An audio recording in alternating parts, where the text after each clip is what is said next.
Hi, howdy, hello, my name is Alejandro. I'm an actor, I'm a content creator, and this is the first video of the new soft rebooted channel.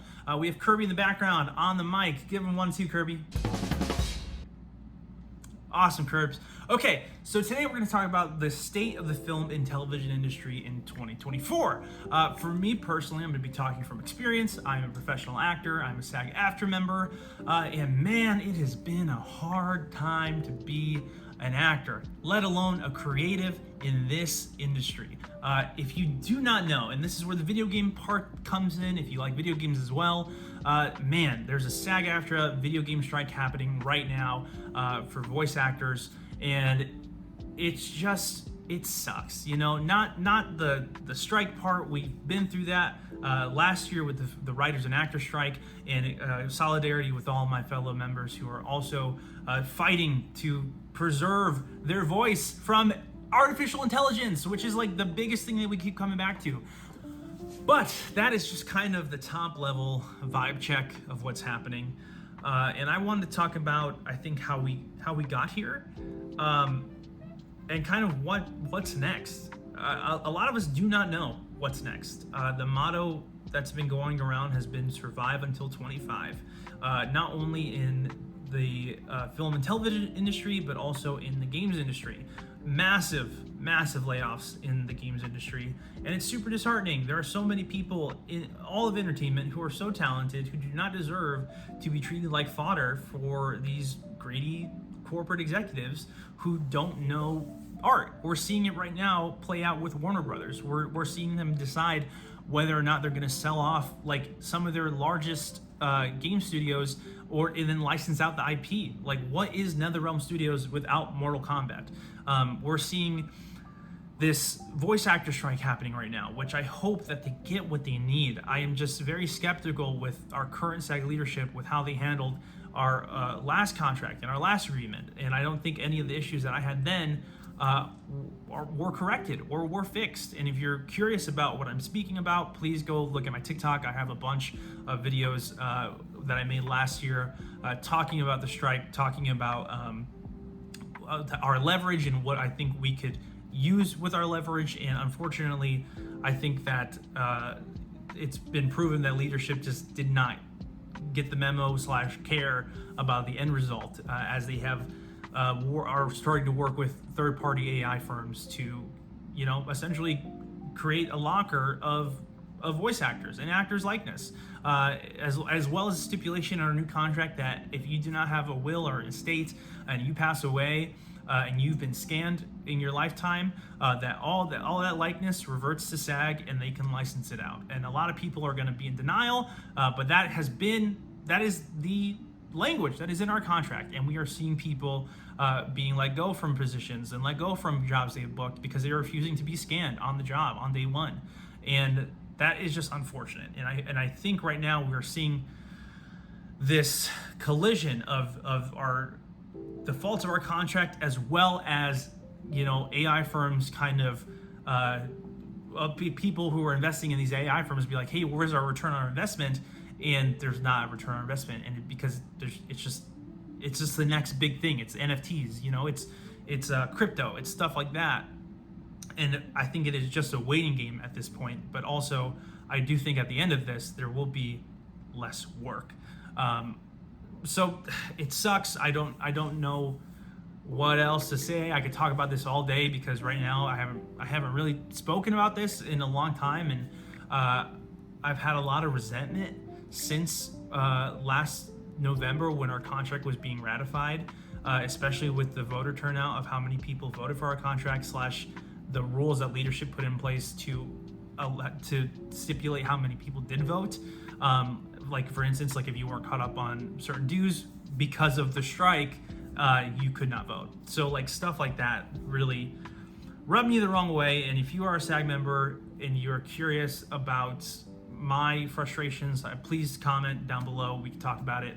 Please be civil. Like, this has been a really tough time for everybody, and obviously there's nothing that really we can do retroactively, but I think going forward, organizing better and holding leadership accountable is what we're going to be able to do. So if you are somebody who is curious about the state of the business right now, as well as maybe you're somebody who is aspiring to put your foot in the door here, I think there are still opportunities, but there's going to be less and less, and I think we'll see what happens. But right now it is kind of a wait and see game. For me, I haven't worked since March of 2023, and I was lucky because I was an outlier in that time. These studios were starting to leave town and leave the productions in like the fall of 2022 because they knew we were going to strike. But since then, I've been looking for an agent. I'm SOL. So we'll see what happens. I've been paying those dues. Hopefully I can get back on a set in some way, shape, or form sometime soon, especially since the IATSE deal was also ratified.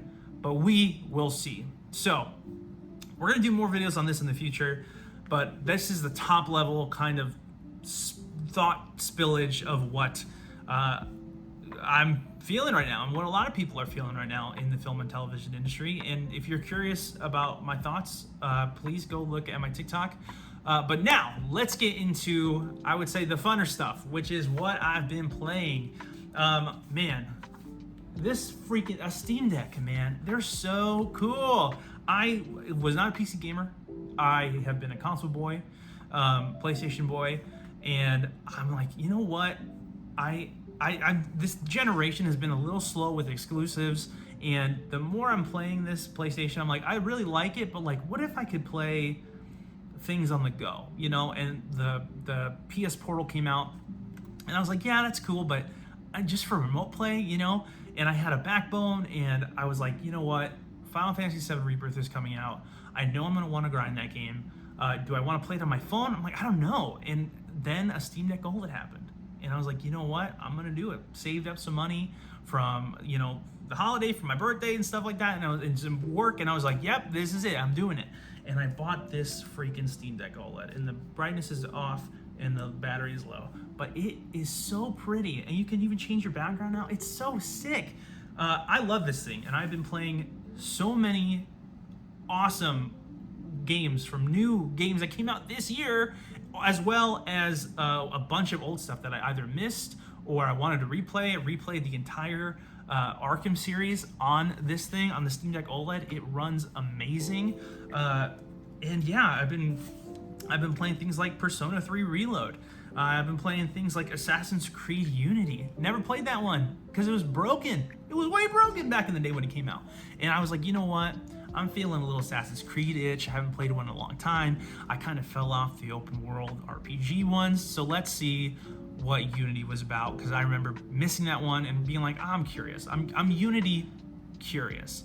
So I booted that up, and the only thing I will say that does make me upset about playing Assassin's Creed on Steam Deck is the Ubi launcher. I get why these PC people are really mad about like the Epic Games Store, about other like the Rockstar launcher, things like that. But when you pass that hurdle and you're playing AC Unity on a Steam Deck, you're like, this game looks pretty good. It's pretty fun. I enjoy it. Like it is scratching the old Assassin's Creed itch. I was a big Ezio Trilogy boy back in the day. Played 3. Black Flag is where I fell off, and I know they're planning on remaking that, and I think that is probably when I'll fully commit to replaying it. But AC Shadows is coming out this year, and I was like, you know what? I think they got me. I think they got me back. But let me dabble in some Assassin's Creed. So I've been having a lot of fun with that, as well as playing things like Monster Hunter World. This game, I get it. I'm Monster Hunter pilled now. I understand why people dig this series so much. I understand why it's Capcom's like highest selling series.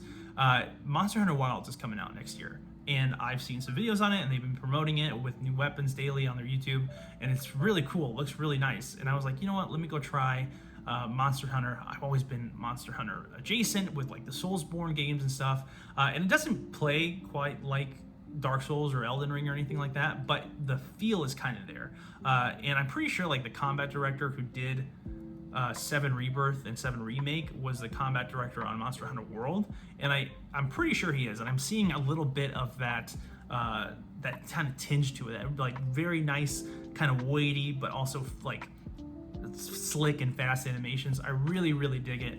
And I enjoy just kind of walking around this world, especially on a Steam Deck OLED. It looks really good.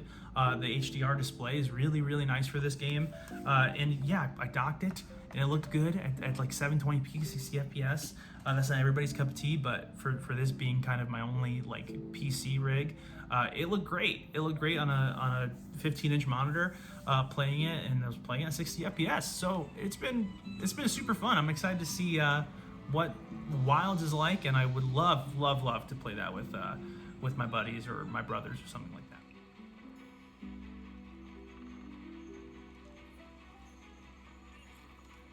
And that's going to wrap up this video. Thank you for watching. This is kind of the first test video for the new channel going forward, a soft reboot, if you will. And I really like this. I really like talking about the stuff I like. And then, yeah, going forward, I think we're going to talk about the 2XKO Alpha Lab that's happening right now, and I've been really lucky to be playing that. But yeah, if you like this kind of stuff, please let me know down below if you have any thoughts about the state of the industry or what you've been playing, as well as, you know, how you're liking the vibe. So please like, comment, subscribe, and yeah, I'll catch you on the next one. Watch a movie, play a game, be kind. Thanks.